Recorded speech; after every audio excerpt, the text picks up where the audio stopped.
Students, welcome in my YouTube channel maths with Bablu sir में। आज मैं आपको इंटरमीडिएट मैथमेटिक्स में अवकलज के अनुप्रयोग का एक इम्पॉर्टेंट टॉपिक है जिसका नाम है मैक्सिमा और मिनिमा पढ़ाने जा रहा हूं, जिसको हम लोग हिंदी में उच्चिष्ट और निम्निष्ट के नाम से जानते हैं, लेकिन उसको उच्चतम तथा निम्नतम के नाम से भी जाना जाता है। तो चलिए मैं स्टार्ट करता हूं बिना देरी किए हुए। देखिए, उच्चतम और निम्नतम का मतलब क्या है, पहले तो इस विषय में हम चर्चा करेंगे। जैसे कोई फलन दिया जाए, फलन का मान महत्तम होगा या फिर निम्नतम होगा, ये हमको बताना है। देखिए, जैसे हम लोग जानते एक सरल रेखा, एक रेखा क्या होती है और एक वक्र क्या होता है, इस विषय में हम पहले 1-2 मिनट आपसे बात करना चाहेंगे। जैसे आपको y बराबर दिया x+5, जब कोई y बराबर x+5 यानी आपको दिख रहा है यहाँ x की पावर 1 है और y की पावर 1 है। If you draw the graph of this line, then अगर इस this equation then we get a straight line, so you can say that the, आप ये कह सकते हैं कि ये इससे एक रेखा बनेगी, क्योंकि इसकी पावर 1 होती है। जब किसी भी वेरिएबल की पावर अगर 1 होती है तो if you draw the graph then we get straight line, तो हमें एक सीधी रेखा मिला करती है। अगर आपको कुछ इस प्रकार से दिया जाए x² + 5, जहां कहीं स्क्वायर होता है, क्यूब होता है, यानी एक से अधिक पावर होती है। If you draw the graph then we get a curve line, एक आपको तिरछी मुड़ी हुई रेखा आपको नजर आएगी। आप कह सकते हैं कि ये वक्र है। क्या है बेटा? वक्र। वक्र को इंग्लिश में कर्व कहते हैं। क्या कहते हैं बेटा? कर्व। अब बात यह है कि कोई कर्व है, तो कर्व किस प्रकार का हो सकता है। जैसे मान लीजिए, सपोज किया जाए ये एक माना एक्सिस है। अगर एक कर्व इस प्रकार से शुरू हुआ, माना यहां ऐसे करके आया, यहां चला गया, ऐसे आया, तो यहां इसकी वैल्यू कैसी है? मैक्सिमम। यहां भी कैसी? मैक्सिमम। यहां कैसी है? मिनिमम। यहां कैसी है? मिनिमम। तो ये जानना चाहता है कि फलन का मान कब महत्तम होगा और कब मिनिमम होगा। तो मैंने आपको बताया कि रेखा की पहचान होती है कि वहां चर की पावर 1 होती है। अगर वो वक्र है तो स्क्वायर, क्यूब या इससे अधिक हो सकती है, या साइन थीटा, कॉस थीटा, इस प्रकार से टर्म हो सकते हैं। तो आप कह सकते हैं कि एक वक्र का समीकरण है। वक्र कुछ इस प्रकार से हो सकता है। तो वक्र का यहां मान ज्यादा है, यहां कम है, यहां ज्यादा है, तो इस प्रकार के कुछ कई मान हो सकते हैं कि ज्यादा कम, ज्यादा कम, ज्यादा कम। तो मैं इस पर चर्चा करूं उससे पहले मैं आपसे एक बात और बताना चाहूंगा। हम लोगों को पहले पढ़ाया जाता था रेखा, या कह सकते हैं कि एक स्लोप हमने पढ़ी थी, या हम हिंदी में कहते हैं प्रवणता। कोई रेखा इस प्रकार से, तो हम लोगों ने इसका जो झुकाव है इसको हम लोग प्रवणता कहते थे। क्या कहते थे बेटा? प्रवणता। इंग्लिश में कहते थे स्लोप। ठीक है, प्रवणता हमने पढ़ी थी। प्रवणता, अगर ये कोण थीटा है तो हमें पढ़ाई जाती थी फर्स्ट ईयर में m = tan थीटा। लेकिन अब हम ये कहेंगे सर इस प्रवणता का क्या मतलब है, ऐसा आप क्यों पढ़ा रहे प्रवणता। तो मैं इस विषय में आपसे चर्चा करूं कि जैसे सपोज करें, मान लीजिए ये कर्व है, ये कर्व है। यहां पर आप देखें, यहां पर अगर कोई स्पर्श रेखा खींची जाए, फर्स्ट ईयर में स्पर्श रेखा का प्रवणता निकालने का फॉर्मूला है कि जैसे मानना किसी का अवकलन है। मैं एक बात थोड़ा सा गलत कह गया, पहले इंटरमीडिएट में था। पहले फर्स्ट ईयर में तो सादा है कि m = tan theta, y2 - y1 / x2 - x1, या -x का गुणा मल्टीप्लाई का गुणा। ये फर्स्ट ईयर क्लासेस में है। पहले इंटरमीडिएट में एक टॉपिक था जिसका नाम था स्पर्श रेखा तथा अभिलंब, जिसे हम टेंजेंट और नॉर्मल कहते थे, टेंजेंट एंड नॉर्मल। तो अब वो इंटरमीडिएट में इस प्रकार से निकाला जाता था जैसे माना वक्र है y = x² + 5, इसका हम अवकलन करते थे dy/dx। तो ये वक्र किसका है? माना ये लाइन का वक्र है, इसके किसी पॉइंट पर माना अवकलन करके हमने dy/dx निकाल लिया, और इसे निकालने के बाद जिस पॉइंट पर हम चाहते वो पॉइंट यहां लगा देते हैं इस प्रकार से, एट दैट पॉइंट। तो जब किसी वक्र का आप अवकलन करें किसी एक पॉइंट पर, तो वो जो हमारी उस बिंदु पर खींची गई स्पर्श रेखा की प्रवणता निकल आया करती थी। ठीक है, लेकिन मैंने फिर वही बता रहा था मैं कि ये टॉपिक अब इंटरमीडिएट से हट गया है। ठीक है, फर्स्ट ईयर क्लासेस में है, लेकिन वो सादा है, हमारा tan थीटा इस प्रकार से स्लोप निकालने का। तो इंटरमीडिएट में मैं आपको बताना, क्योंकि मैं इसको निकालने के लिए हमें स्पर्श रेखा की प्रवणता निकालना आवश्यक है। तो जैसे कोई वक्र दिया है, वक्र का आपने अवकलन किया और जिस पॉइंट पे करें, ये अवकलन तो इस पूरे वक्र का हो गया, लेकिन आप कहां चाहते, यहां चाहते, यहां चाहते, यहां चाहते, यहां जहां चाहते वहां पर वो पॉइंट आप उसमें रख दीजिए, और रखने के बाद आप देखेंगे वो इस बिंदु पर खींची गई स्पर्श रेखा की प्रवणता हो जाएगी। ठीक है बेटा, तो ये बात शायद आपको समझ में आई होगी। जैसे मान लीजिए कोई वक्र ली, माना ये वाला वक्र ले लिया, इस वक्र का मान लीजिए ये वक्र इसका ले लीजिए, इसका ले लीजिए, कोई दिक्कत नहीं, बहुत आपसे वो तो हम आपको कंसीडर कर रहे हैं, कोई वक्र नहीं बनाया जा रहा है। माना ये वक्र इस लाइन का है, जब इसकी स्लोप निकाली तो स्लोप माना इसका अवकलन कितना 2x हो गया, तो 2x पूरे वक्र का अवकलन कहीं भी ले लें। अगर आप यहां पर खींची गई स्पर्श रेखा निकालना चाहते हो तो ये वाला पॉइंट लगा दें, यहां पे चाहे यहां पर, यहां पे चाहे यहां पे चाहे, जहां पर चाहे वो पॉइंट यहां आप सब्स्टिट्यूट कर दीजिए, रख दीजिएगा, और रखने के बाद उस बिंदु पर खींची गई स्पर्श रेखा की प्रवणता निकल आएगी। ठीक है, तो ये तो रही प्रवणता की बात। अब कहेंगे सर इस प्रवणता से क्या मतलब, मतलब है क्या, मतलब है कि जैसे ये पॉइंट है, एक पॉइंट ये है, एक पॉइंट ये, एक पॉइंट ये, तो इस जो ये ढलान जहां से शुरू हुई है, यहां पर देखें ये रेखा सीधी सीधी है। सीधी का मतलब है कोई रेखा ये एक्सिस बना तो एक्सिस के समांतर है, तो समांतर का वक्र अगर यहां पर देखा जाए तो इसका मतलब यहां पर पॉइंट ना तो गिर रहा है ना बढ़ रहा है, यानी प्लेन है, ना आदमी ना वो चढ़ रहा है ना गिर रहा है, वो केवल प्लेन पर है। ठीक है, तो इस पॉइंट को आप पॉइंट ऑफ मैक्सिमा कह सकते हैं।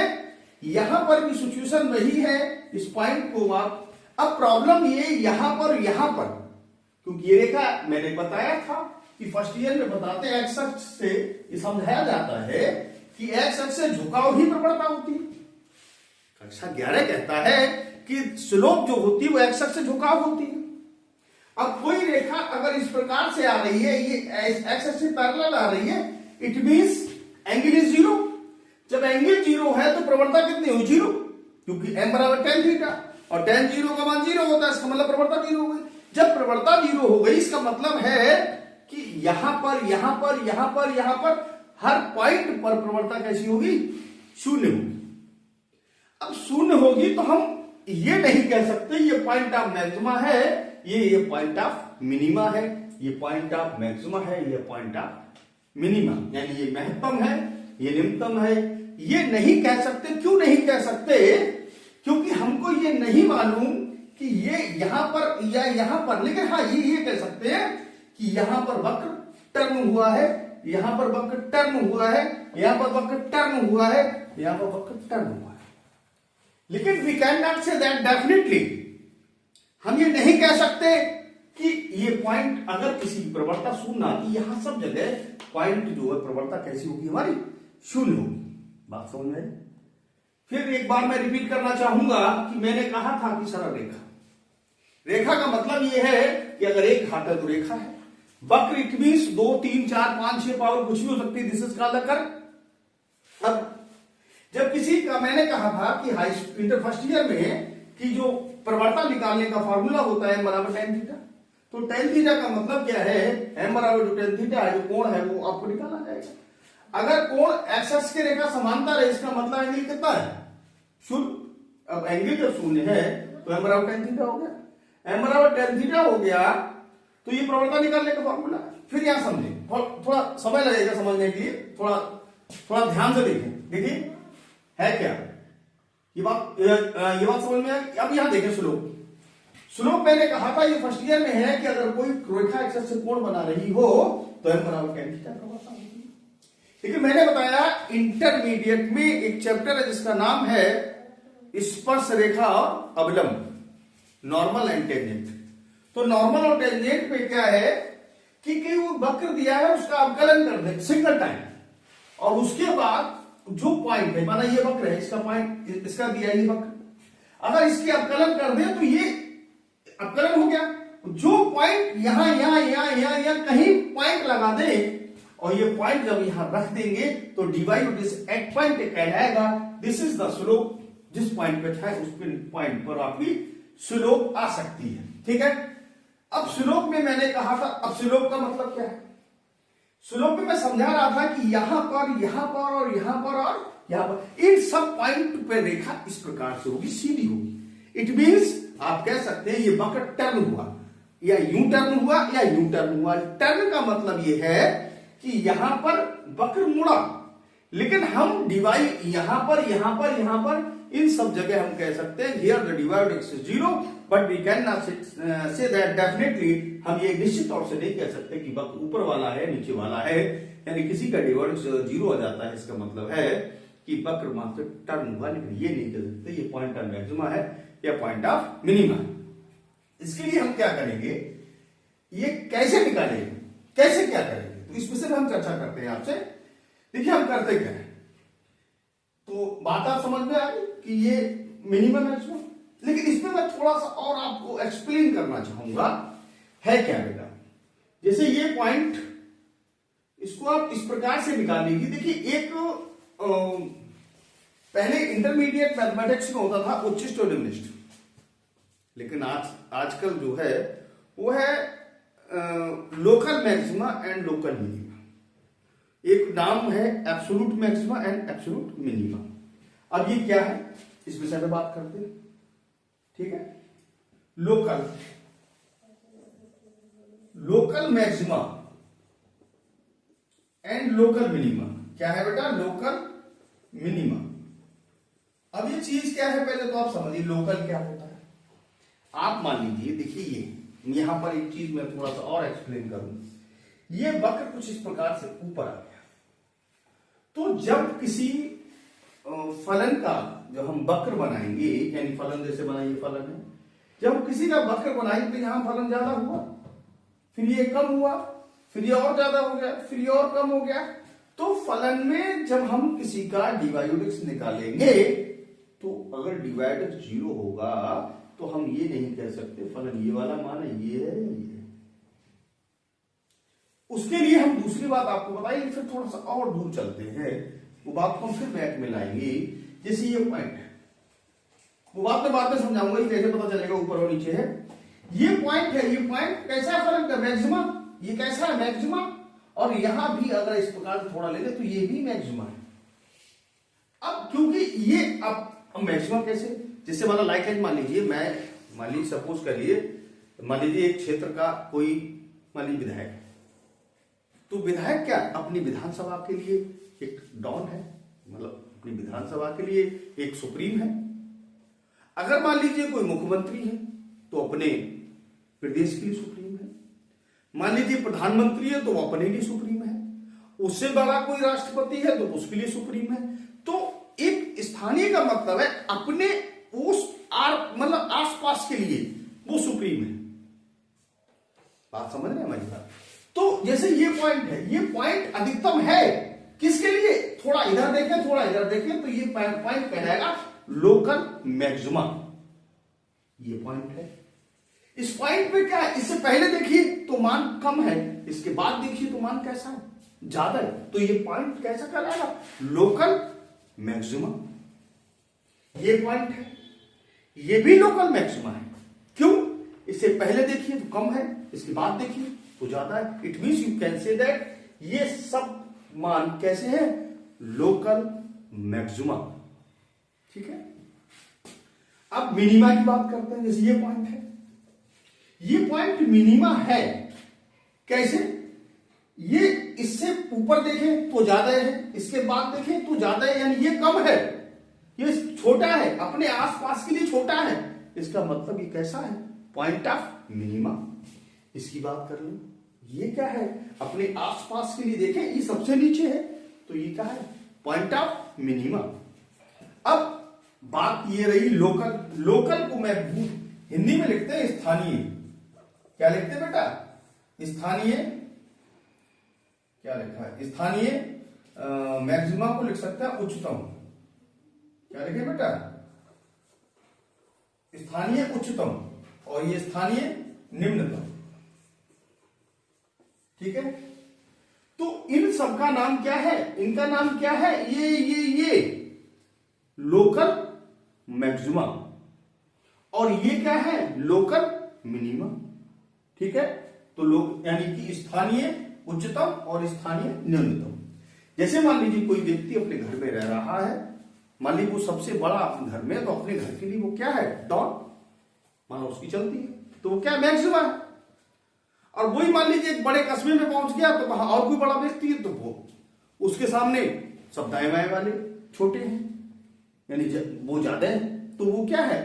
इस प्रकार से कोई मान अपने आसपास के मानों के लिए अधिकतम है तो उसका नाम है local maxima, local maxima, local maxima.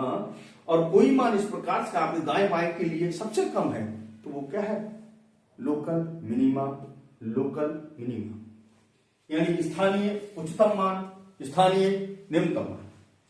अब इस स्थानीय और में मैं एक बात और करूं, एक होता है एब्सोल्यूट मैक्सिमा और एब्सोल्यूट मिनिमा। अब ये क्या है, जैसे आप देख रहे हैं ये भी मैक्सिमा है, ये भी मैक्सिमा, ये भी, इन सब में सबसे ज्यादा मान किसका है, इसका। तो इसका मतलब क्या है, ये मान कैसा है, एब्सोल्यूट मैक्सिमा, या कह सकते हैं निरपेक्ष निरपेक्ष उच्चतम। और देखिए ये निम्न है, ये निम्न है, इन सब में कौन सा निम्न है, ये, तो इसका मतलब क्या है, इसका नाम क्या है, निरपेक्ष निम्नतम या एब्सोल्यूट मिनिमम।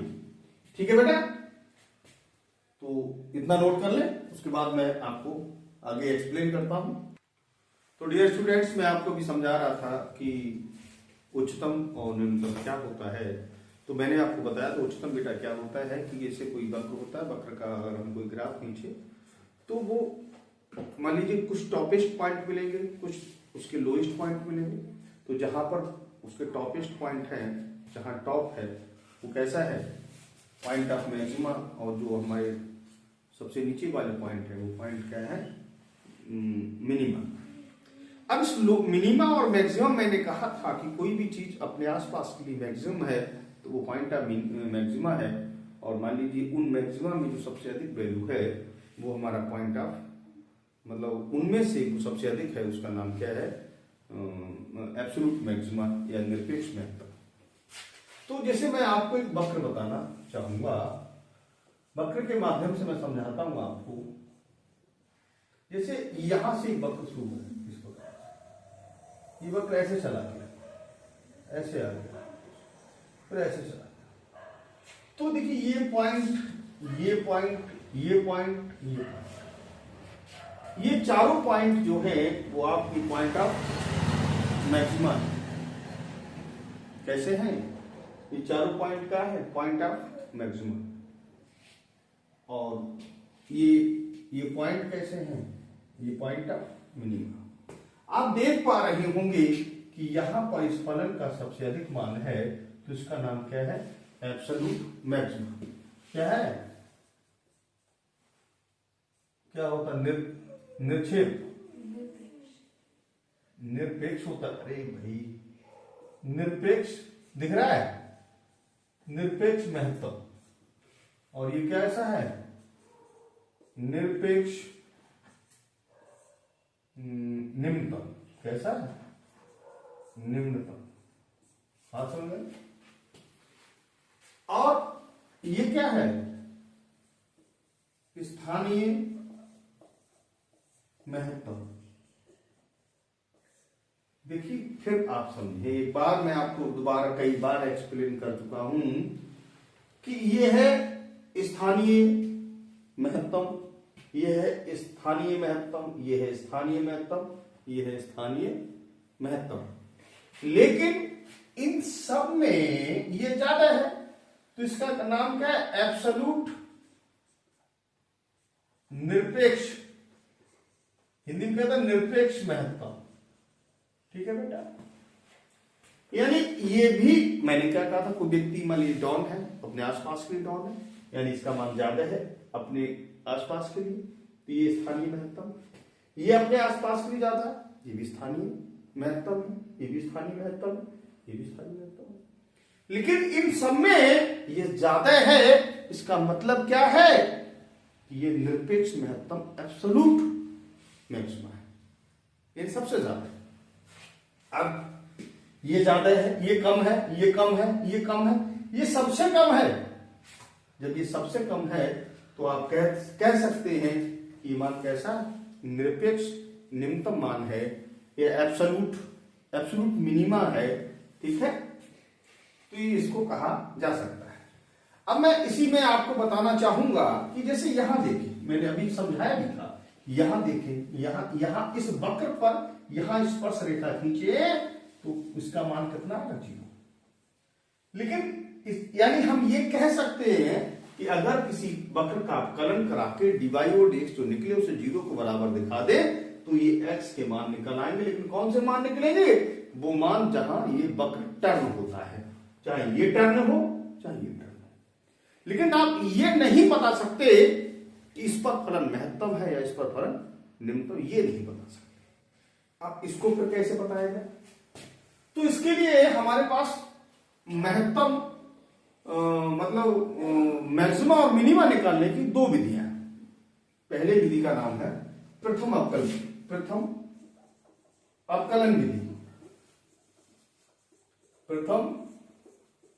अवकलन विधि। दूसरे का नाम है द्वितीय अवकलन विधि। ठीक है, बात समझ में आई? मैंने क्या बताया अभी कि किसी भी वक्र का, एक बात इससे मैं पहले समझा रहा था कि किसी वक्र का अवकलन कराया जाए तो क्या वो डिवाइड एक्स निकलेगा। उस डिवाइड एक्स को अगर 0 के बराबर शो कर दिया जाए तो वो सारे पॉइंट आ जाएंगे जहां वो पॉइंट टर्न हुआ है, चाहे यूं टर्न हो, चाहे ये टर्न हो, चाहे ये टर्न हो। लेकिन ये नहीं कह सकते कि ये टर्न ऊपर वाला है या टर्न ये नीचे वाला है, ये नहीं कह सकते। इसके लिए हमने ज्ञात करने के लिए हमारे पास दो विधियां हैं। पहली विधि का नाम है प्रथम अवकलन विधि और दूसरे का नाम है द्वितीय अवकलन विधि। तो पहले हम टॉपिक की बात करेंगे प्रथम अवकलन विधि पर। क्या करेंगे बेटा? प्रथम अवकलन विधि, अवकलन विधि पर बात हम आपसे करते हैं। क्या है इस विषय पर थोड़ी सी चर्चा मैं करूंगा आपसे। नंबर 1 क्या है? सबसे पहले अवकलन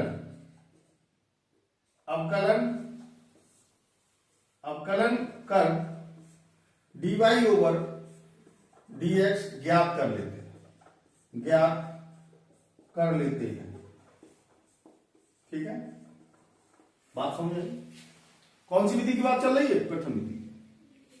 तो मैंने भी समझाया, फिर मैं आपको बहुत जोर दे रहा हूं इस पॉइंट पे, प्लीज नोटेड दिस पॉइंट, कि जब हम डिवाइड निकाल के उसे 0 के बराबर दिखाएंगे तो ये सारे पॉइंट मिल जाएंगे जहां वो, तो डिवाइड 0 इसका मतलब वो लाइन एक्सेस की पैरेलल होगी।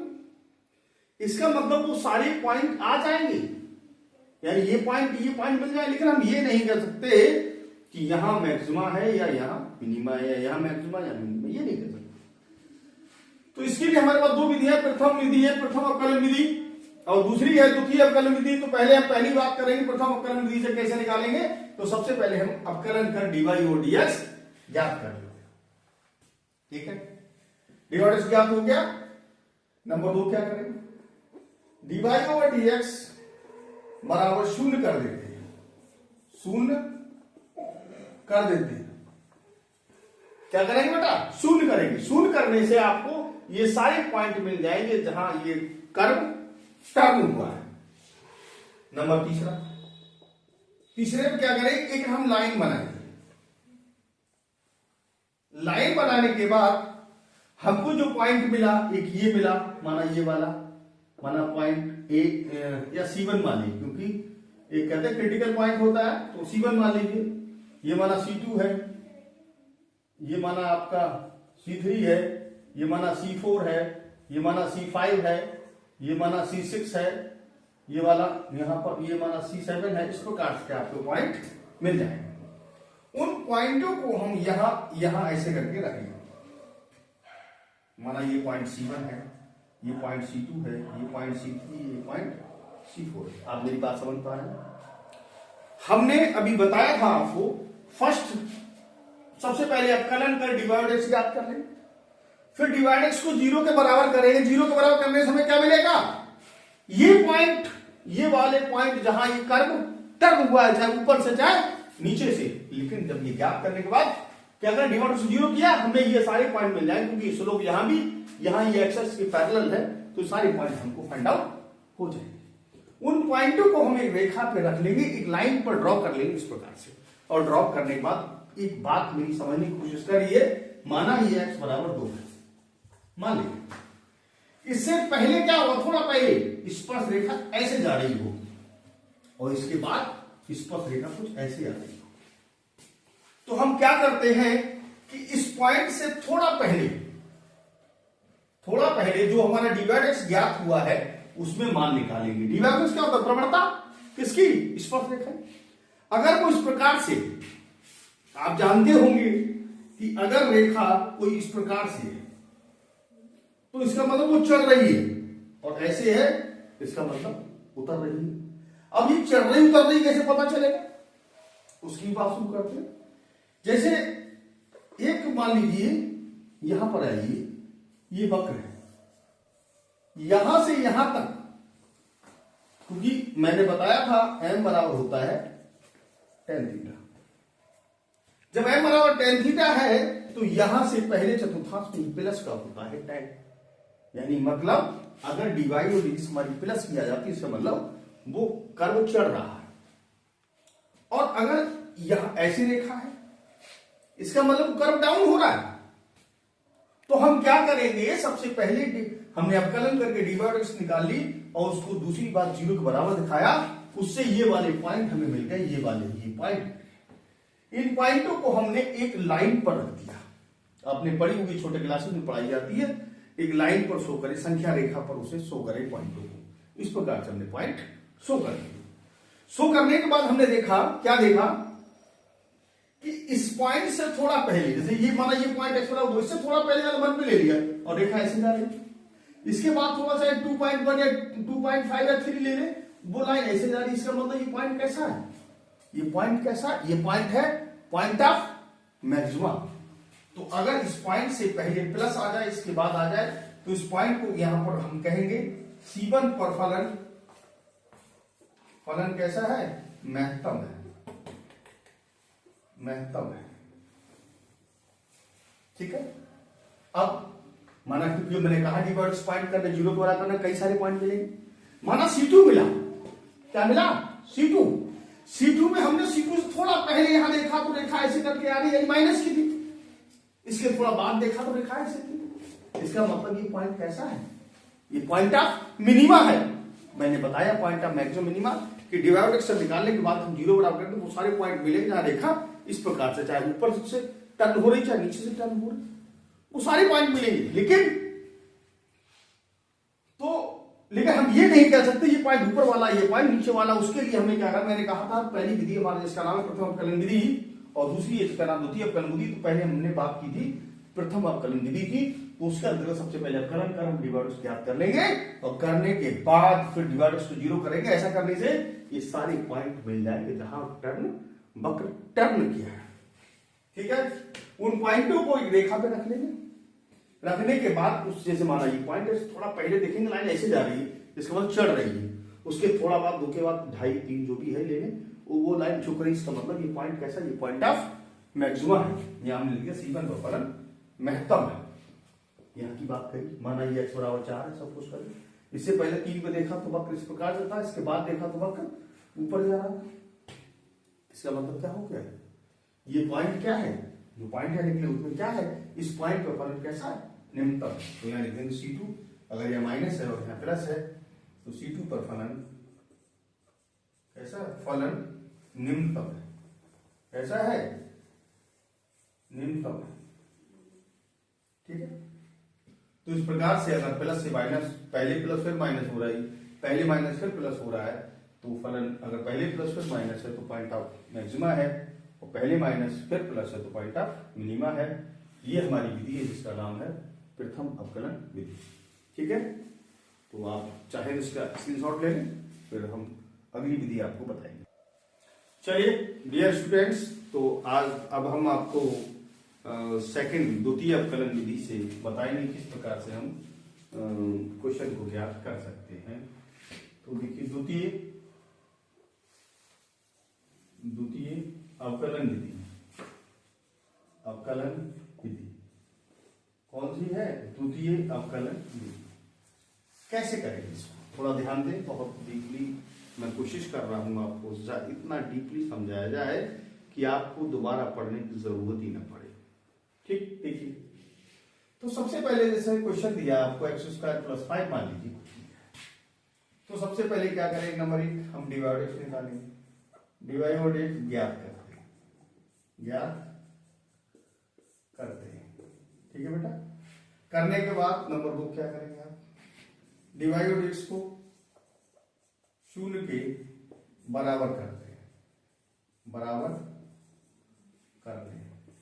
ठीक है बेटा, नंबर 3 इसे बराबर करने से कुछ पॉइंट मिलेंगे। ठीक है, x की कुछ मान ज्ञात होंगी। क्या किया आपने? नंबर 1 क्वेश्चन दिया है तो उससे सबसे पहले आपने डिवाइडेड ज्ञात किया, डिवाइडेड को 0 के बराबर किया, x के कुछ मान ज्ञात करें, फिर आप d2 यानी दोबारा करें, डिवाइडेड ज्ञात करते हैं, या ज्ञात नहीं निकालते हैं।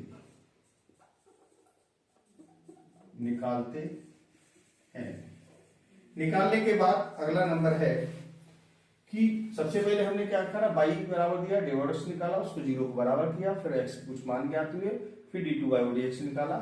इस d2/dx² में x के मान रखते हैं। यदि d2/dx² ऐसा आ जाए, नेगेटिव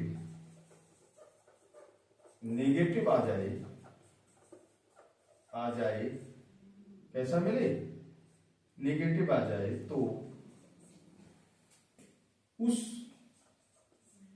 x के मान पर फलन उच्चतम होगा। कैसा होगा? उच्चतम होगा।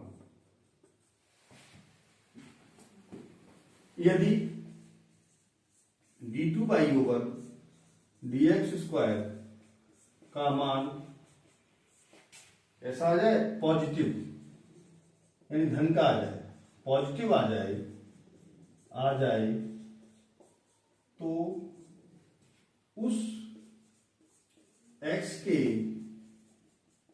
मान पर फलन का मान निम्नतम होगा। कैसा होगा? निम्नतम होगा। अगला नंबर 6 ले लो, यदि d2/dx² के बराबर आ जाए, किसके बराबर आ जाए? 0 के बराबर आ जाए, तो फलन ना तो महत्तम होगा और ना ही निम्नतम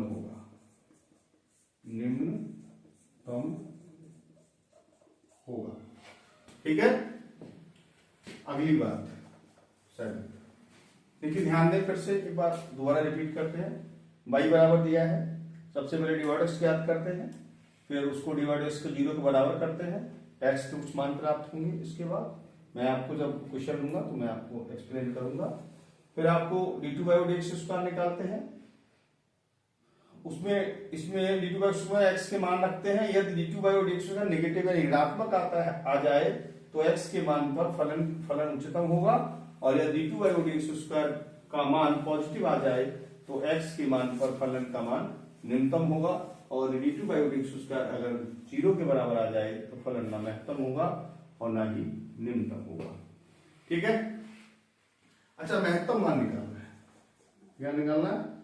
महत्तम मान। अगर आपको महत्तम मान निकालना है बेटा, तो जैसे ये नेगेटिव शो, एक्स के जिस मान पर नेगेटिव शो हुआ वही एक्स का मान आप इस फलन में रख दीजिएगा। और अगर आपको निम्नतम मान निकालना है, कैसा निकालना है? निम्नतम मान। आपको निम्नतम मान चाहिए तो आप ये पॉजिटिव जिसपे एक्स के जिस मान के लिए D two by D x square positive आया है वही मान एक्स का उठा के आप यहां लगा दीजिए, तो वो मान कैसा हो जाएगा? न्यूनतम मान हो जाएगा। ठीक है, आप इतनी बात को नोट कर लें। उसके बाद मैं आपको कुछ सम भी कराऊंगा।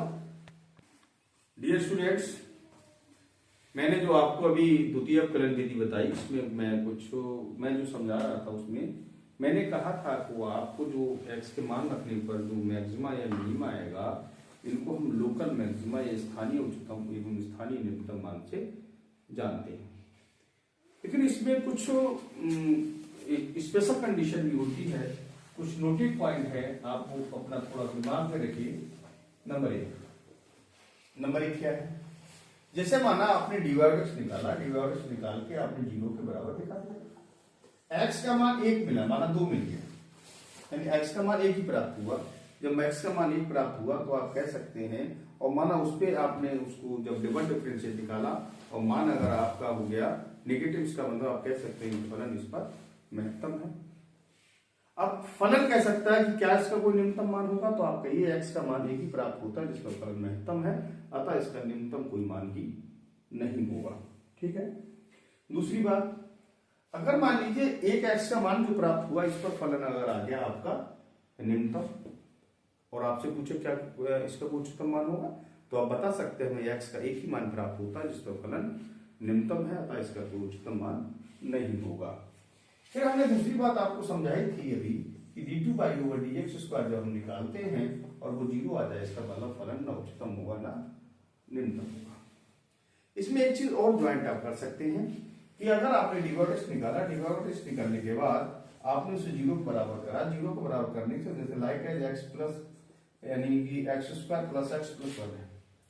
अगर इस प्रकार की कोई कंडीशन पैदा हुई, यहां से हम फैक्टराइज कर रहे हैं, इसमें एक्स का मान निकालना चाहते हैं लेकिन एक्स का मान हमारा नहीं निकल रहा है, तो फिर हम एक्स मान कैसे नहीं निकल रहा है, इसका मतलब हम इसमें धराचार लगा सकते हैं। धराचार निकलने के बाद यह एक्स का कोई वास्तविक मान नहीं आता, तो आप कह सकते हैं कि हमें इस समीकरण में एक्स का कोई वास्तविक मान प्राप्त नहीं होता, अतः इस फलन का उच्चतम न्यूनतम मान नहीं हो सकता। तो दो कंडीशन है महत्तम उच्चतम मान ना होने के, या तो एक्स का मान ना निकले सिंगल टाइम डिफरेंशिएट करने के बाद, या फिर डबल डिफरेंशिएट 0 आ जाए, उस स्थिति में महत्तम या न्यूनतम मान नहीं ज्ञात किया, या उस फलन का महत्तम या न्यूनतम मान नहीं होता है। ठीक है। चलिए, एक मैं बहुत मोस्ट इंपॉर्टेंट चीज और बताना चाहूंगा। मान लीजिए कोई फलन इस प्रकार से है 1 sin x plus cos x, मान लीजिए इस प्रकार, और इसका अवकलन करने में आपको दिक्कत महसूस हो रही है, आप इसका अवकलन नहीं हो रहा है। आजकल नहीं, ये बहुत एक पुरानी विधि है जो आईसीएसई बोर्ड में या सीबीएसई बोर्ड में इसको अप्लाई किया जाता है। क्या है कि अगर ये सवाल नहीं हो रहा है तो आप यहां मान सकते हैं, मान आप z बराबर 1/y। ऐसा करने से ये सवाल क्या हो जाएगा, ये सवाल पलट जाएगा, ये हो जाएगा sin x plus cos x। इसका आसानी से आप सिंगल टाइम भी डिफरेंशिएट कर सकते हैं और डबल टाइम भी डिफरेंशिएट कर सकते हैं। लेकिन इसमें क्या करेंगे कि dz अपॉन dx निकालेंगे, dz अपॉन dx निकालने के बाद उसको 0 के बराबर दिखाएंगे, x के उच्च मान आएंगे, उन पे फलन दिखाएंगे। अगर जैसे मान लीजिए z का मान आपने उच्चिष्ट कर दिया, अगर z का मान उच्चिष्ट है तो y का मान निम्निष्ट होगा, क्योंकि जो चीज ज्यादा होती है वो चीज छोटी हो जाती है। जैसे सपोज करें 2 है और 3 है, 2 छोटा 3 बड़ा, 1/2 कर दें और 1/3 कर दें तो ये बड़ा हो जाएगा और ये छोटा हो जाएगा। तो अगर मान लीजिए इस प्रकार की सिचुएशन पैदा हो जाए, क्योंकि कोई क्वेश्चन इस प्रकार का कभी आ जाए जिसका अवकलन हम पे नहीं हो रहा है, तो उसको 1/3 कर दें, z का अवकलन करें, dz अपॉन dx निकलेगा। उसके बाद आप 0 को बराबर दिखाएंगे, x कुछ मान आएंगे, मान आने के बाद हम d2z ओवर dx स्क्वायर निकालेंगे और उसमें हम जो x का मान आए उसमें लगाएंगे। लगाने के बाद अगर माइनस आ जाएगा तो आप कहेंगे कि x के इस मान पर फलन z का मान तो उच्चिष्ट है, लेकिन उसमें y का मान निम्निष्ट होगा। और अगर d2z/dx² का मान लीजिए प्लस आया तो आप कहिए कि x के इस मान पर z का मान तो न्यूनतम होगा लेकिन y का मान उच्चतम होगा। इस प्रकार से आपकी सिचुएशन कभी कभार उत्पन्न हो सकती है। ठीक है, तो ये आपका कुछ इंपॉर्टेंट नोट्स थे जो मैं आपको समझा रहा था। इसी के साथ मैं आपको थोड़ी 2-3 सवाल और बताना चाहूंगा जो कभी आ जाते हैं और खासतौर से उनका कंपटीशन में ज्यादा कॉम्पिटिटिव जो एग्जाम होते हैं उनमें उसका ज्यादा इस्तेमाल किया जाता है। जैसे देखें आप, क्वेश्चन नंबर 1 है, मैं आपको क्वेश्चन देना चाहूंगा। मान लीजिए है 2x - 1 का होल स्क्वायर प्लस, मान लीजिए कोई फंक्शन दिया है उसमें लिखा है 2x - 1 का होल स्क्वायर प्लस 3, इस फलन का कोई उच्चतम एवं निम्नतम मान ज्ञात कीजिए। यानी इस फलन का उच्चतम या निम्नतम मान कोई ज्ञात कीजिए, या फिर ये ऐसे भी कह सकता है अगर कोई कंपटीशन अगर एग्जाम आप देने जा रहे हैं तो उसमें इस प्रकार का क्वेश्चन आता है, या इस एग्जाम इंटरमीडिएट के एग्जाम में भी क्वेश्चन आ सकता है कि इस फलन का उच्चतम या निम्नतम मान ज्ञात कीजिए, या x के किस मान पर ये फलन उच्चतम या निम्नतम होगा। तो चलिए बताना चाहूंगा मैं। मान लीजिए देखिए 2x - 1 का होल स्क्वायर, जब ये होल स्क्वायर है तो आप समझ सकते हैं ये हमेशा पॉजिटिव मान आएगा। प्लस का हो सकता है लेकिन माइनस नहीं हो सकता, ज्यादा से ज्यादा 0 हो सकता है और इसमें कुछ नहीं हो सकता। तो ये वैल्यू क्या होगी, 0 से कैसी होगी, ये वैल्यू 0 से बड़ी होगी या 0 से बराबर होगी, लेकिन 0 से छोटी नहीं हो सकती। तो 2x - 1 का होल स्क्वायर है, अगर इधर आपने 3 ऐड कर दे तो यहाँ भी आप 3 ऐड कर दे तो ये वाली चीज आप देख रहे हैं फंक्शन बन जाएगा। ये फंक्शन x है और यहाँ का मतलब 3 हो जाएगा। इसका मतलब इस फलन का मान 3 से ज्यादा होगा, 3 से छोटा नहीं हो सकता। तो इसका कम से कम मान कितना, निम्नतम मान बेटा कितना हो जाएगा, 3। अब कोई पूछता है इसका उच्चतम मान ज्ञात कीजिए तो आप कहेंगे इसका उच्चतम मान ज्ञात नहीं कर सकते, हम केवल इसका निम्नतम मान ज्ञात कर सकते हैं। निम्नतम मान 3 है, 3 से ज्यादा है, कम नहीं हो सकता। इसका मतलब इसका निम्नतम मान 3 है। कम होगा कोई पूछे तो इसकी वैल्यू कितनी हो सकती है, कम से कम 0। इसका मतलब 2x - 1 बराबर 0, 2x बराबर 1 और x बराबर हो जाएगा 1/2, या आप कह सकते हैं x बराबर 1/2 पर इस फलन का मान कैसा होगा, महत्तम हो जाएगा। चलिए इसी के साथ एक एग्जांपल हम और लेते हैं। जैसे माना x + 2 का मॉड दिया है और इसमें आपको गिवन है x - 2 का मॉड -1 है आपका। ये माना कोई फंक्शन आपको दिया है, ये पूछे इसका महत्तम या निम्नतम मान ज्ञात कीजिए। ठीक है, तो बेटा इसमें हम क्या करें, x + 2 का मॉड है। जब किसी का मॉड होता है तो मॉड हमेशा पॉजिटिव नंबर देता है, तो इससे नंबर पॉजिटिव आएगा। जब ये नंबर पॉजिटिव है, you can say that this number is always greater than and equal to 0। ये मान हमेशा 0 या 0 से अधिक होगा, छोटा नहीं हो सकता। इसका मतलब है x + 2 का मॉड है -1 कर दें और इधर भी -1 कर दें, ये चीज फंक्शन x हो जाएगी और ये -1 हो जाएगा।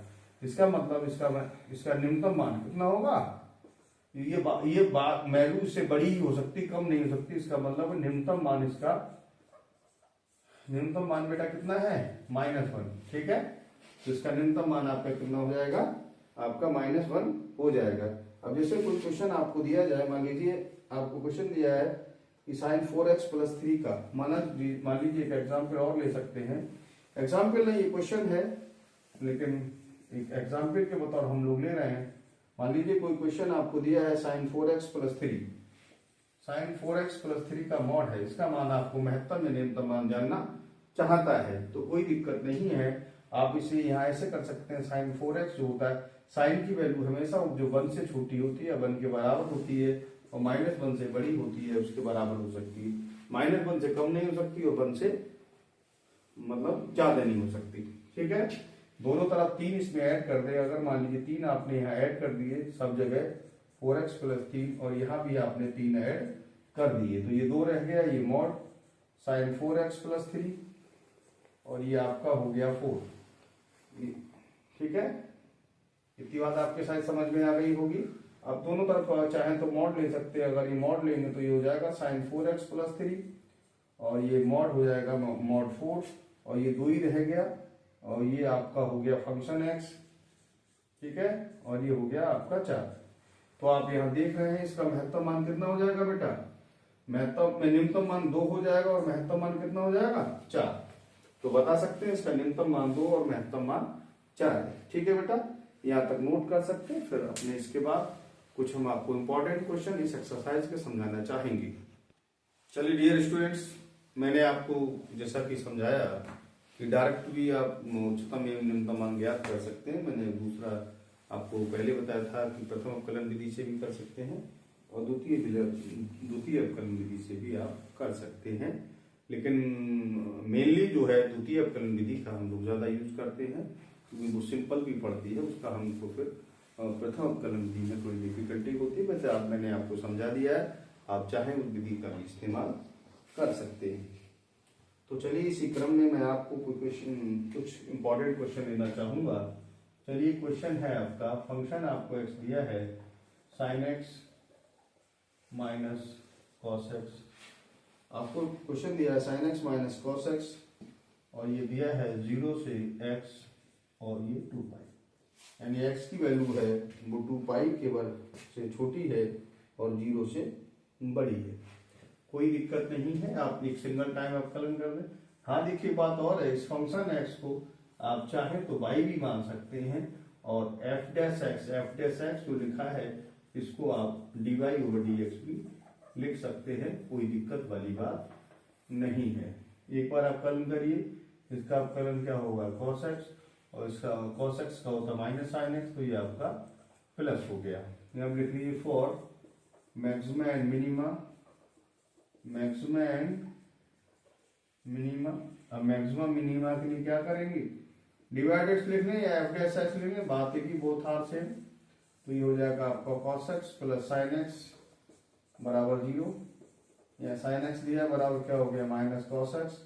cos इसके नीचे ले आइए, cos x बेटा कहाँ आ गया, इसके नीचे यहाँ क्या रह गया -1।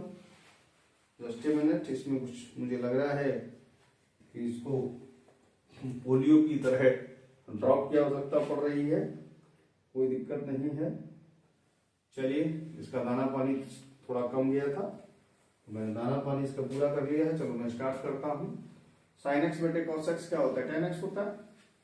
ठीक है, ये आपका क्या हो गया tan x और ये -1 है। -1 किसका मान होता है, अभी देखिएगा।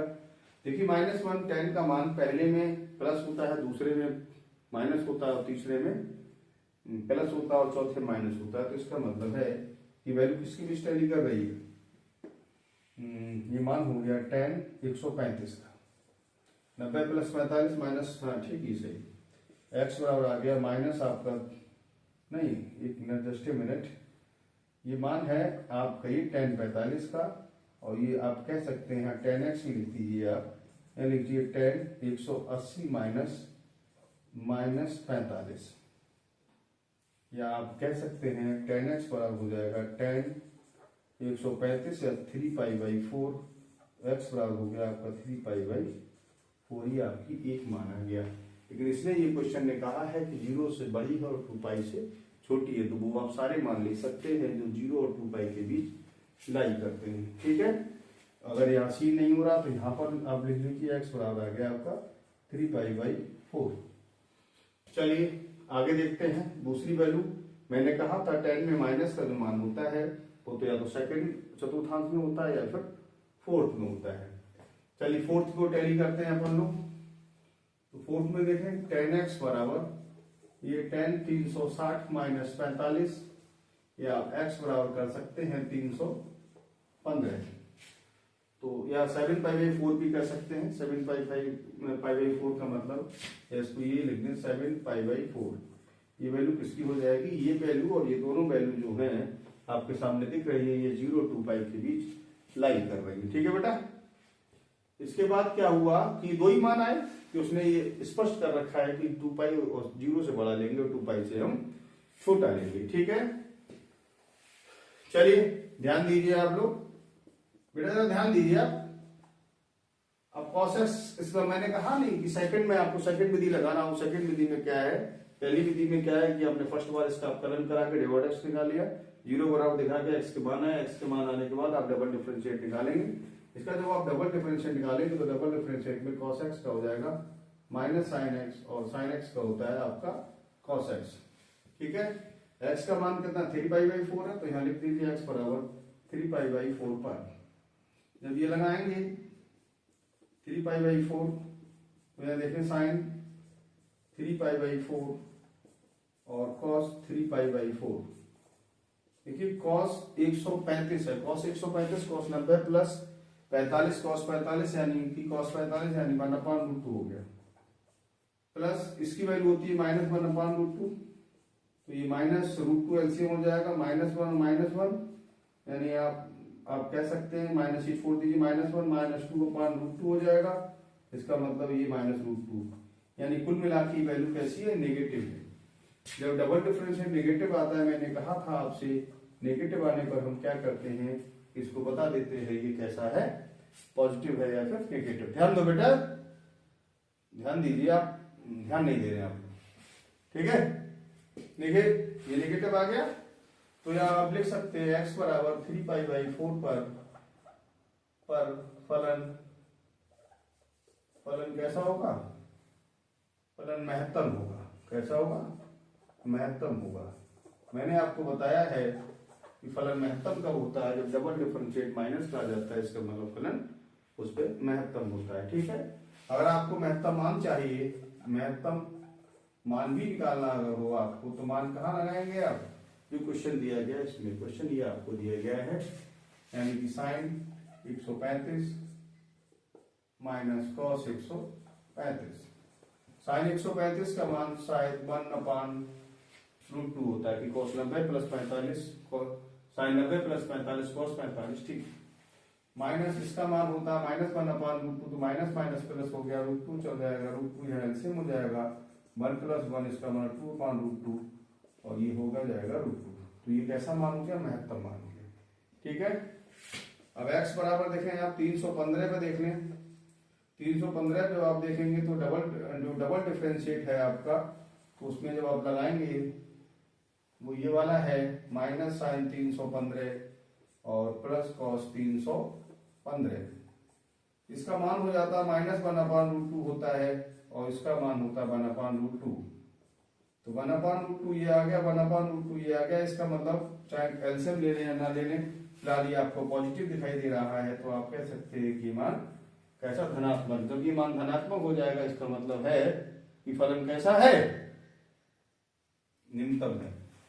अतः x बराबर 315 या आप कह सकते हैं 7π/4 पर, 7π/4 पर फलन कैसा होगा, निम्नतम। कैसा होगा, निम्नतम होगा, ठीक है।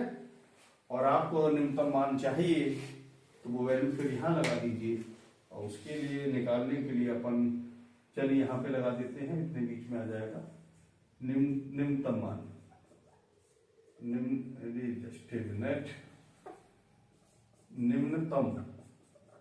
निम्नतम मान बराबर, तो ये मान यहाँ लगा दीजिए, साइन 315 माइनस कॉस 315, इसका मान होता है -1/√2 और इसका 1/√2 होता है। ज्यादा करें तो √2 एलसीएम हो जाएगा, -1 और ये -2/√2 और आंसर आ जाएगा -√2। ये आपका आंसर हो जाएगा, ठीक है बेटा। देखो ऐसा करते हैं, यहां तक समझ में आया, कोई दिक्कत हो तो बताइए, और अगर कोई प्रॉब्लम है तो फिर मुझे अवगत करा दीजिए, ठीक है बेटा। देखिए डियर स्टूडेंट्स, इसी क्रम में मैं आपको नेक्स्ट क्वेश्चन कराने जा रहा हूं। आपको क्वेश्चन दिया है fx बराबर x³ minus 6x² plus 9x minus है प्लस 15, ठीक है बेटा। ये आपको क्वेश्चन दिया गया है कि x³ minus 6x² plus 9x plus 15। आपको पूछा गया है स्थानीय न्यूनतम एवं उच्चतम मान ज्ञात कीजिए। कौन सा, लोकल मैक्सिमा या लोकल मिनिमा आपको ज्ञात करना है। पहले ये बताना है कि किस पर मैक्सिमा और किस पर मिनिमा, फिर ये बताना है कि कितना मैक्सिमा और कितना मिनिमा है। मैंने बताया था fx को आप y लिख सकते हैं, f(x) को आप डिवाइड x लिख सकते हैं, और डबल डिफरेंशिएट को b2/(x) उसका लिख सकते हैं। तो चलिए हम सिंगल टाइम आपको डिफरेंशिएट कराते हैं। तो ये 3x² हो गया माइनस 12x प्लस 9। यहाँ लिख लीजिए for maxima and minima, for maxima and minima, जब मैक्सिमम मिनिमा की बात होगी तो एफ डैश एक्स बराबर 0, 3x² माइनस 12x प्लस 9 बराबर 0। यहाँ 3 से डिवाइड कर दें, 3 4 जा प्लस 3 बराबर 0। यहाँ फैक्टराइज कर दीजिए, 3 बन जा 3, तो ये बेटा यहाँ x कॉमन है x माइनस 3, यहाँ -1 कॉमन है x माइनस 3, ये बेटा x माइनस 3 हो गया और ये x माइनस 1 हो गया बराबर 0। x माइनस 3 बराबर 0 तो x बराबर 3 है और x माइनस 1 बराबर 0 तो x बराबर 1 है। यानी ये फलन जो है वो आपको एक बार 3 पर बेंड हुआ है, एक बार 1 पर बेंड हुआ है। ठीक है, तो मैंने आपको 2 विधियां बताई थी, ये आप कैसे निकाल सकते हो फलन, कहां से कहां तक महत्तम होगा और कहां से कहां तक निम्नतम होगा। तो प्रथम विधि भी आप अप्लाई कर सकते हैं, लेकिन दूसरी विधि ज्यादा आपकी कंफर्टेबल है, वही इस्तेमाल करिए। एफ डबल एक्स एक्स निकालें, डबल एक्स क्या हो जाएगा इसका, ये 6x हो जाएगा और -12। बेटा x बराबर 1 पर देखें, x में भी 1 पे लगा दें यहाँ, तो अब एफ डबल डैश 1 पे लगाएं, 6 × 1 -12, इसका मतलब 6 - 12 इट मीन्स -6। जब ये -6 हो जाएगा एफ डबल डैश 1 पर, तो इसका मतलब है x बराबर 1 पर फलन कैसा होगा, महत्तम। कैसा होगा बेटा, महत्तम होगा। ठीक है, और x बराबर 3 पर देखें। अच्छा एक काम और कर सकते हैं, महत्तम मान भी निकाल सकते हैं। इसका फलन कैसा हो गया, महत्तम, और कोई महत्तम मान कहता है तो यहाँ लिख लीजिए महत्तम मान बराबर, क्वेश्चन क्या है, 6x² प्लस 9x प्लस के 15।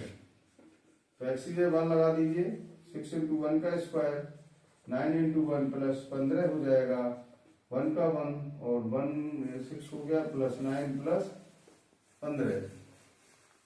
ये 10 10 25 25 में से 6 जाएगा तो आपका क्या रह जाएगा, 19। इसका महत्तम मान कितना हो जाएगा, 90। x बराबर 3 पर देखें बेटा, 3 पर, तो यहाँ एफ डबल डैश 3 लगाएंगे तो 6 × 3 -12, 6 × 18 -12 बराबर 6। ये कैसा आ रहा है, पॉजिटिव है, प्लस का है। कैसा है बेटा, पॉजिटिव। जब ये पॉजिटिव है तो आप कह सकते हैं x बराबर 3 पर फलन कैसा होगा, निम्नतम। कैसा होगा बेटा, निम्नतम। कैसा मान होगा इस फलन का, निम्नतम। अब कोई पूछता है निम्नतम मान ज्ञात कीजिए, निम्नतम मान निकालना है तो इस वैल्यू को उठा के आप फिर यहाँ लगा दीजिए। ठीक है, तो ये आपको 3 का क्यूब हो जाएगा, -6 3 का स्क्वायर प्लस 9 × 3 प्लस 15, 3 × 9 = 27, -3 × 9 = 54 हो जाएगा, 9 × 27, 1 मिनट 27 हो गया प्लस 15, 27 27 54 54 यानी कि 15 रह गया। ठीक है, तो ये आपका आंसर हो जाएगा। ये महत्तम मान है, ये आपका न्यूनतम मान है। ठीक है, आप नोट कर लें इसको। देखिए डियर स्टूडेंट्स, अब मैं आपको एक नेक्स्ट क्वेश्चन कराना चाहूंगा। इससे क्वेश्चन है gx बराबर, आपको दिया है log x, आपसे पूछ रहा है कि दिखाइए इस फलन का कोई उच्चतम और न्यूनतम मान नहीं है, ये प्रूफ कराना है। तो मैंने आपको अवगत कराया है कि न्यूनतम या उच्चतम मान कब नहीं होता है, जब या तो डबल डिफरेंशिएट 0 आ जाए या सिंगल टाइम डिफरेंशिएट करें और x की कोई डेफिनेट वैल्यू ना आए, तो आप कह सकते हैं इस फलन का कोई डिमिनिश्ड मान ही नहीं होगा। तो चलिए g डैश x, इससे मत घबराइए, gx दिया है या y दिया है, y है तो डिवाइड x करेंगे, फंक्शन है तो उसका डैश ले लेंगे। ठीक है, तो इसका अवकलन क्या होगा, 1/x, यहाँ लिखने फॉर मैक्सिमा एंड मिनिमा, या हिंदी में लिख सकते हैं आप, हिंदी में क्या लिखेंगे, उच्चतम एवं निम्नतम मान के लिए। ठीक है, g डैश x बराबर 0 यानी 1/x बराबर 0, x यहाँ ले आओ, यहाँ 0 यहाँ कर दो, 1/0 यानी इन्फिनिटी। तो लिखिए यहाँ x का कोई वास्तविक मान प्राप्त नहीं होता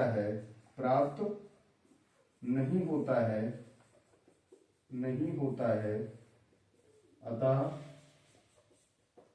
इस फलन का कोई उच्चतम, एक मिनट, उच्चतम लिखना है ना, उच्चतम या निम्नतम मान नहीं होगा।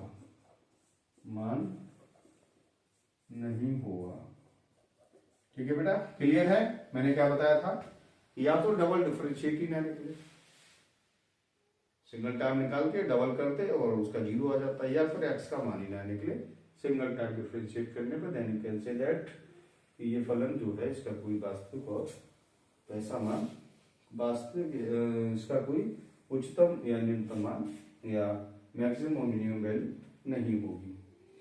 चलिए एक हम इसके साथ लेना चाहेंगे, क्वेश्चन है आपको fx बराबर आपको दिया है sin x plus cos x, आपको इस प्रकार से लिखा है, यहां आपको दिया 0 to पाई और कह रहा है निरपेक्ष महत्तम या फिर निरपेक्ष निम्नतम मान ज्ञात कीजिए।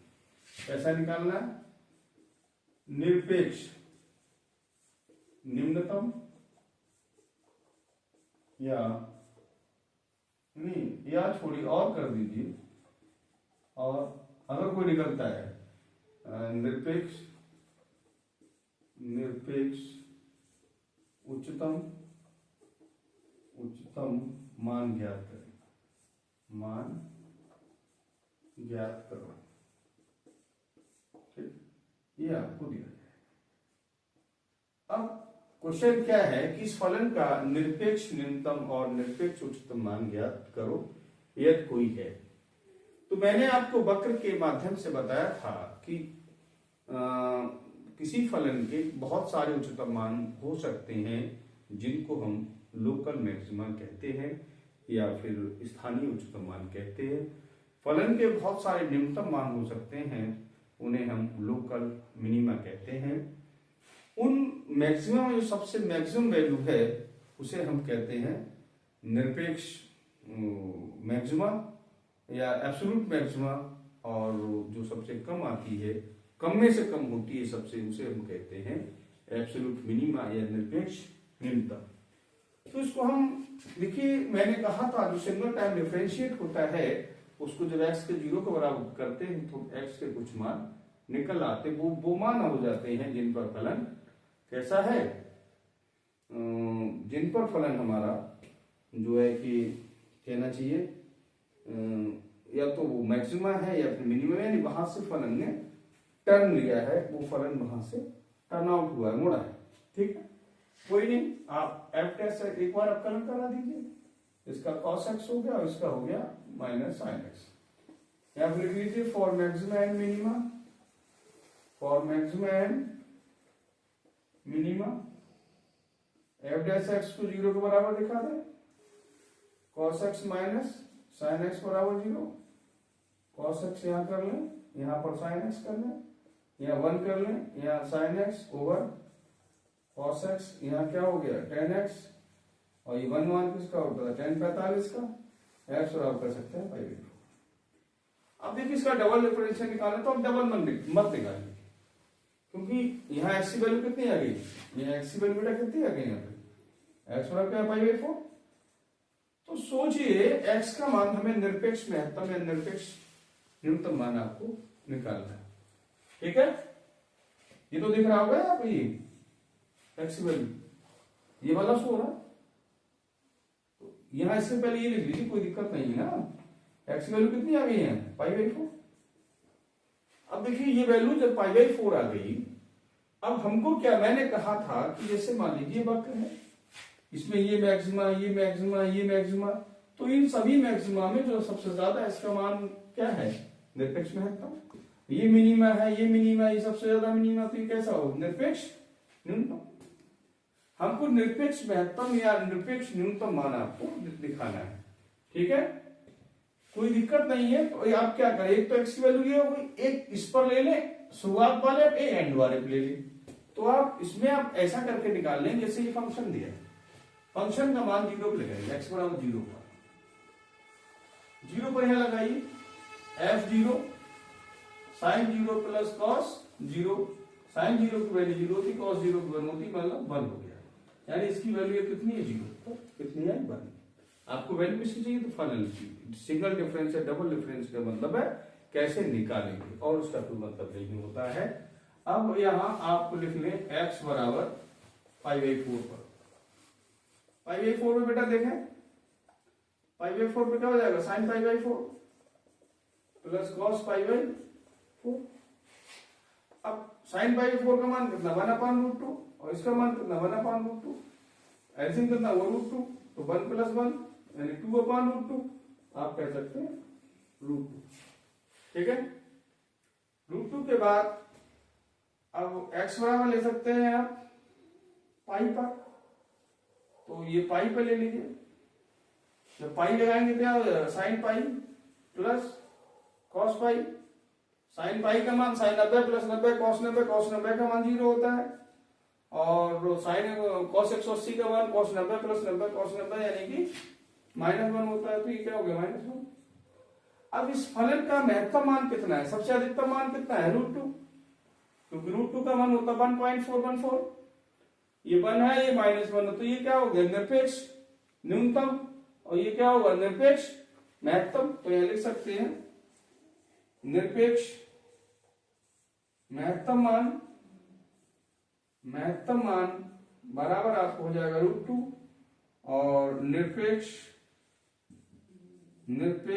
निम्नतम मान हो जाएगा, निम्नतम मान जो आपका हो जाएगा वो कितना हो जाएगा -1। नोट कर सकते हैं, फिर आगे बात करेंगे अपन। चलिए डियर स्टूडेंट, नेक्स्ट क्वेश्चन है हमारा, दो संख्याएं हैं जिनका योग 24 है और जिनका गुणनफल उच्चतम।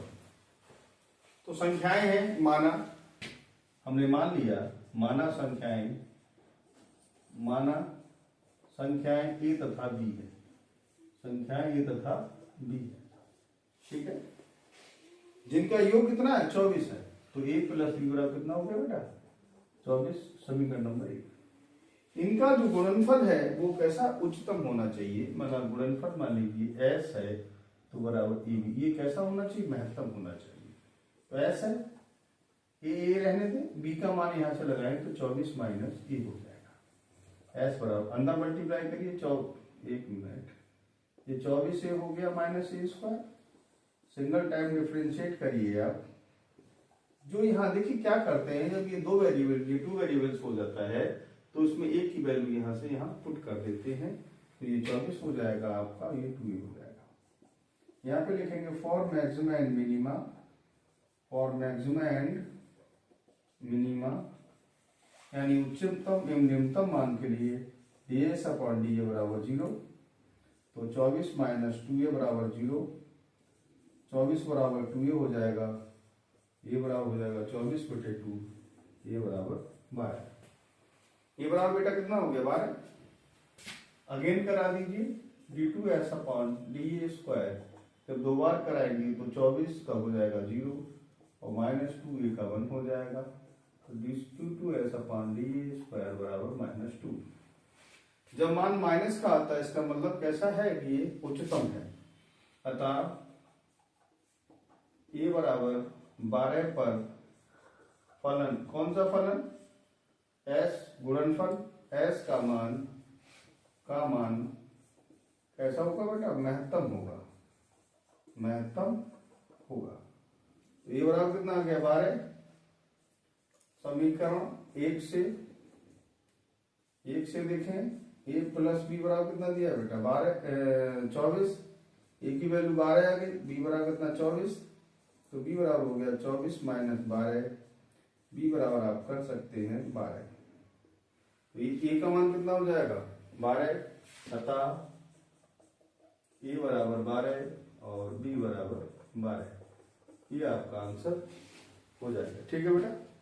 आप स्क्रीनशॉट ले लें। फिर डियर स्टूडेंट, नेक्स्ट क्वेश्चन है, बेहद इंपॉर्टेंट है। दिया गया है एक वृत्त के अंदर बना एक आयत, अगर उसका क्षेत्रफल अधिकतम है तो वह आयत नहीं बल्कि वर्ग होगा। ठीक है, तो क्या होगा क्वेश्चन बेटा कि दिए हुए वृत्त में अधिकतम क्षेत्रफल वाला, दिए हुए वृत्त के अंदर बना अधिकतम क्षेत्रफल वाला आयत एक वर्ग होता है। तो हम पहले तो वृत्त बनाएंगे। इस वृत्त में क्या बना है, ये वृत्त दिया गया है, इसका मतलब इसकी त्रिज्या दी गई है, इसमें हम आयत बना लें। क्या बना लें बेटा, आयत। माना ये ABC एक आयत है। तो वृत्त की त्रिज्या बराबर R, इकाई मान लीजिए। जो वृत्त दिया गया है इसका मतलब इसकी त्रिज्या आपको दी गई। जस्ट ए मिनट, यहां पे ले लें, ये आपको R गिवन है, ये भी R हो जाएगी, ये मान लीजिए और ये मान लीजिए। माना आयत की लंबाई बराबर A इकाई, ठीक है, और आयत की चौड़ाई जो है वो आपकी है B इकाई। समझने की कोशिश करें। एक वृत्त दिया है जिसकी त्रिज्या R है, वो कह रहा दिए हुए वृत्त के अंदर, जब वृत्त दिया है इसका मतलब उसकी त्रिज्या दी गई है। तो वृत्त की आपको त्रिज्या गिवन है, आपको कह रहा है कि दिखाइए कि एक वृत्त के अंदर आयत बना है और वो वृत्त दिया गया है, इसका मतलब उसकी त्रिज्या दी गई है, उसके अंदर आयत बनाया जाए तो आयत क्या होता है, अधिकतम क्षेत्रफल अगर उस आयत का है तो आयत नहीं बल्कि वर्ग होगा। ये बेहद इंपॉर्टेंट क्वेश्चन है। तो इसमें आ जाइए, त्रिभुज ABC में, AB इस त्रिभुज में ले लें, A square plus B square बराबर A स्क्वायर प्लस, क्योंकि एंगल आयत है तो ये एंगल 90 होगा, तो यहाँ क्या हो जाएगा 2R का स्क्वायर। ये R है, ये R है, 2R हो गई, यानी A square plus B square बराबर हो जाएगा 4R स्क्वायर। इसको क्वेश्चन नंबर फर्स्ट आप मान लें। आयत का क्षेत्रफल बेटा क्या होता है, लंबाई गुणा चौड़ाई। क्षेत्रफल को A से डिनोट कर सकते हैं, लंबाई कितनी A है और चौड़ाई आपकी B। ठीक है, अब देखिए हमारे पास प्रॉब्लम क्या है, A है, B का मान लगाइए। B का मान यहां से जब लेंगे तो ये क्या हो जाएगा, तो B स्क्वायर बराबर हो जाएगा 4R square minus A square, और B बराबर लेंगे तो अंडर रूट हो जाएगा 4R square minus A square. तो यहां पर ये लगा दें तो ये हो जाएगा 4R square minus A square. क्योंकि कुछ मैं एक आपको नया बताना चाहूंगा, क्या बताना पसंद करूंगा, थोड़ा सा ध्यान दें। तो यहां पर अगर आपको सो इसी नहीं हो रहा तो यहां पर लिखने B बराबर हो जाएगा root 4R square minus A square. देखिए बेटा, यहां मैं एक बात बताना चाहूंगा, जैसे ये रूट है, रूट का जब हम अवकलन करते हैं तो बहुत थोड़ा सा टिपिकल हो जाता है। इसको बचने के लिए तो एक आप तरीका लगा सकते हैं, A स्क्वायर बराबर मान लो स्क्वायर करा लेते, A स्क्वायर हो जाएगा, ये 4R square minus A square हो जाएगा।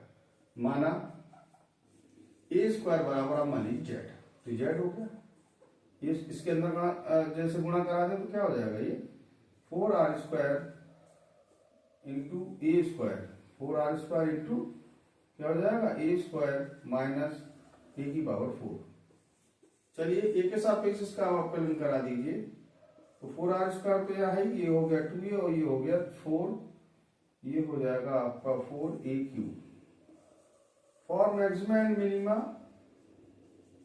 एंड मिनिमा देखें dz अपॉन dA बराबर 0, तो 4R square 2A minus 4A cube बराबर 0। यहाँ 4 कॉमन है, A कॉमन है, तो यहाँ बचेगा 2R square minus A square बराबर 0। तो ना तो 4 0 के बराबर हो सकती है, 0 ना A 0 के बराबर हो सकती है, तो ये 0 के बराबर हो सकती है, यानी 2R square minus A square बराबर 0, या A स्क्वायर बराबर कर सकते हैं आप 2R स्क्वायर, A बराबर कर सकते हैं अंडर रूट 2R। ठीक है, चलिए अगेन करा दीजिए, ये वाली बात हो गई। अब d2z यहां पे लिख लें, d2z अपॉन dA स्क्वायर, दोबारा अवकलन कराइए तो 4 गुनी 8 8r² हो गया, ये एक का 1 हो जाएगा, एक के साथ स्क्वायर आ रहा है, ये 12 हो जाएगा, -12 ये वाला। ये तो 8r², एक का 1 हो गया, एक के साथ स्क्वायर आ रहा है, 4×3 12 हो गया। यहां ले लें a बराबर √2r पर, √2r पर यहां लगाइए d2z/da²। a बराबर कितना है, √2r पर लगाएंगे तो 8r² तो ये है -12, और ये a√2 का स्क्वायर हो जाएगा तो 8r² -12, और ये 2a² हो जाएगा 8r² -24a², तो ये बचा आपका -16a²। ये कैसा आ रहा है, निगेटिव कैसा आ रहा है, निगेटिव। जब ये ऋणात्मक आ रहा है तो आप कह सकते हैं था a बराबर √2r पर, a बराबर √2r पर फलन, कौन सा फलन है, z, क्योंकि z माना है, फलन z का मान कैसा होगा, उच्चिष्ट होगा, उच्चिष्ट कह सकते हैं, या फिर आप उच्चिष्ट होगा, या आप उच्चतम भी कह सकते हैं, ठीक है। तो क्योंकि जब किसी का कोई ज्यादा है तो उसका स्क्वायर भी ज्यादा होगा, ठीक है, तो ए भी उच्चिष्ट होगा, ए भी उच्चिष्ट होगा, ए भी उच्चिष्ट हो गया। अब देखिए ये वैल्यू यहां लगा के देखें, समीकरण 1 से, समीकरण 1 से a² + b² बराबर कितना है, 4r²।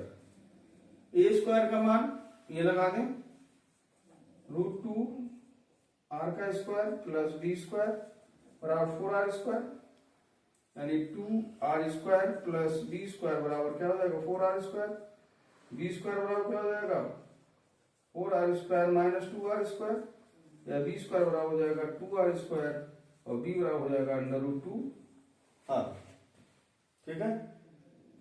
यहां तक तो सीन हो रहा, यहां चलो एक लाइन मिटा लो, यहां पे लिख लो b बराबर क्या होगा, √2r।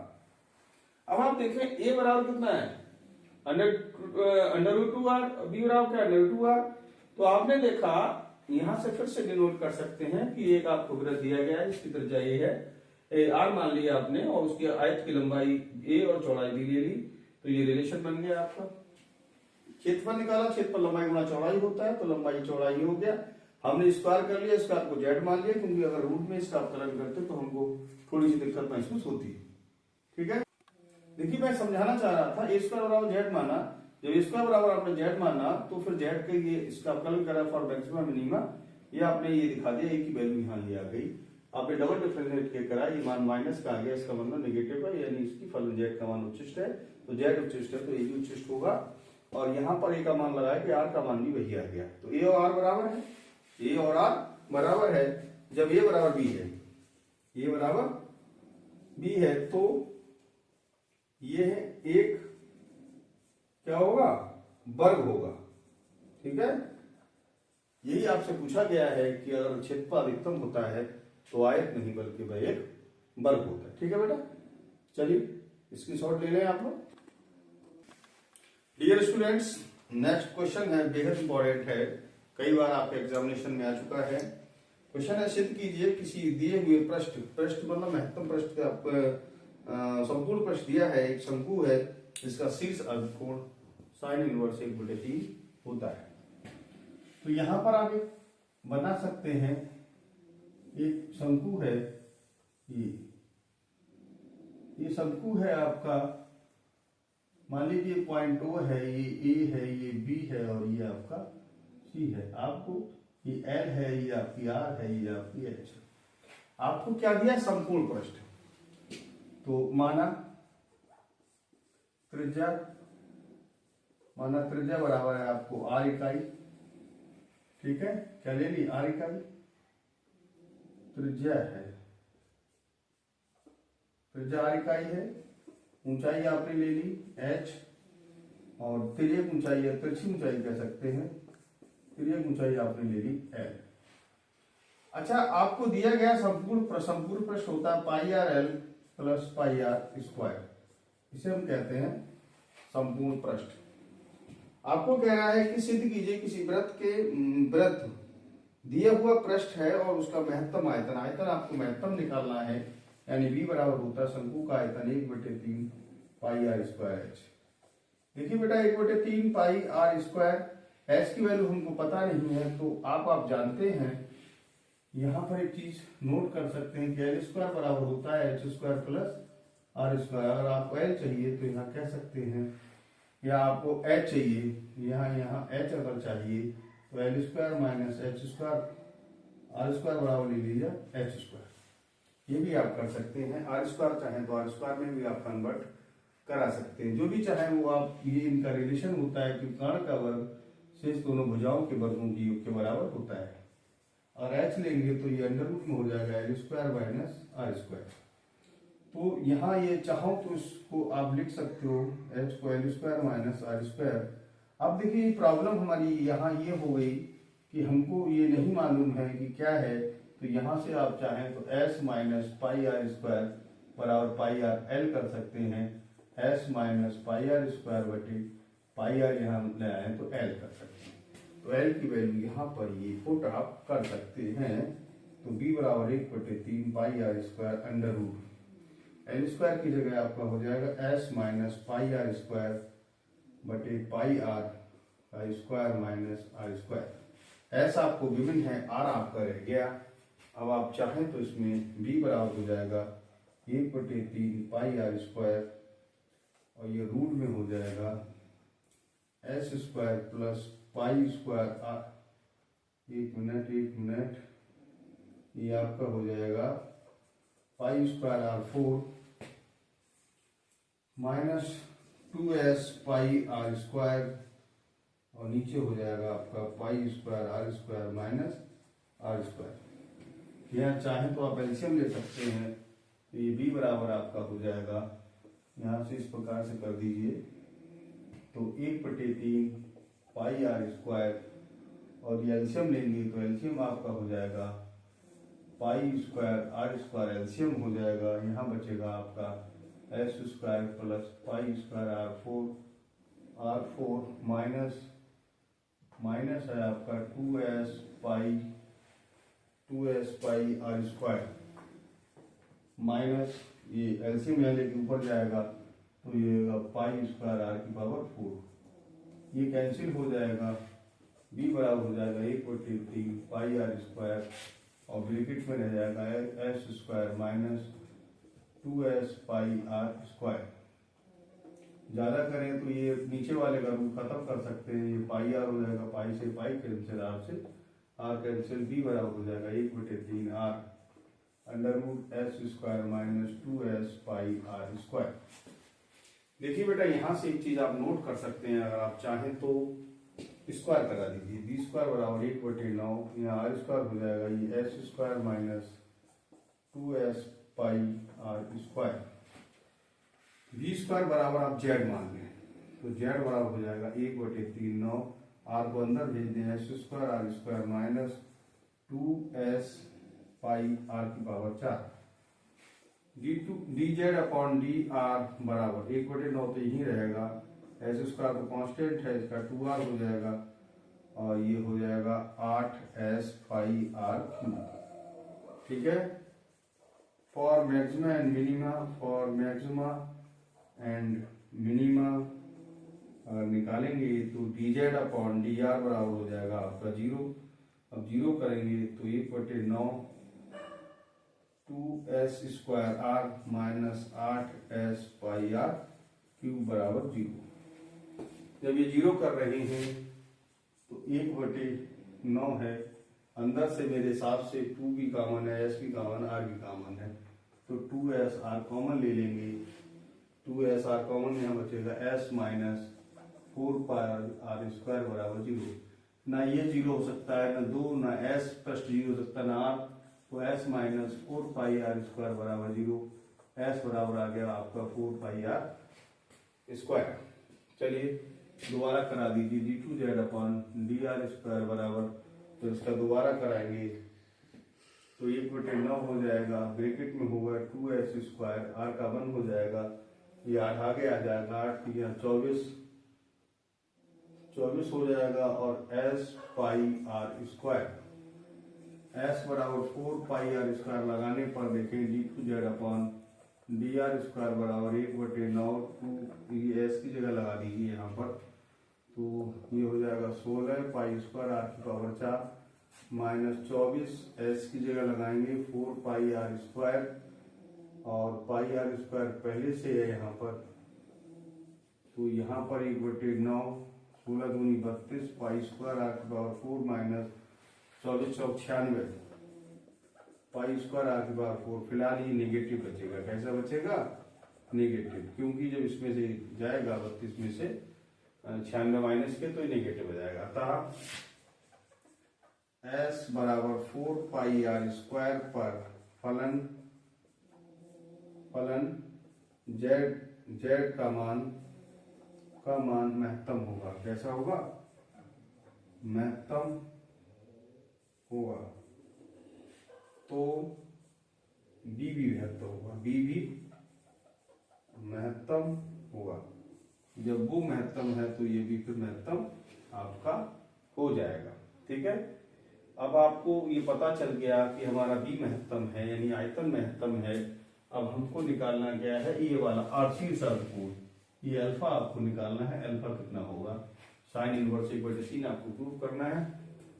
अब देखें, आपको रिलेशन इसमें लगा दें, s माइनस पाई r² बटे पाई r बराबर l। ठीक है, s की जगह कितना? 4 पाई r² माइनस पाई r² बटे पाई r बराबर क्या हो जाए l। तो यहाँ ये बचा 3 पाई r² बटे पाई r बराबर l। पाई से पाई कट गया, r से r, तो 3r बराबर हो गया l, r बटे l बराबर हो गया 1/3। आपको यहाँ फिर से देखें, ये कोण कितना अल्फा है। चलिए मैं यही करा देता हूँ, ये r बटे अल्फा है, r बटे l है। r बटे l का मतलब हुआ लंब बटे कोण कितना? साइन है, तो साइन अल्फा बराबर हो गया 1/3, अल्फा बराबर हो जाएगा साइन इनवर्स 1/3। यही आपको लाना था। ठीक है बेटा, चलिए, अगर हमारा वीडियो आपको अच्छा लगे तो लाइक करें, सब्सक्राइब करें, अगर कोई प्रॉब्लम है तो कमेंट करें। Thank you.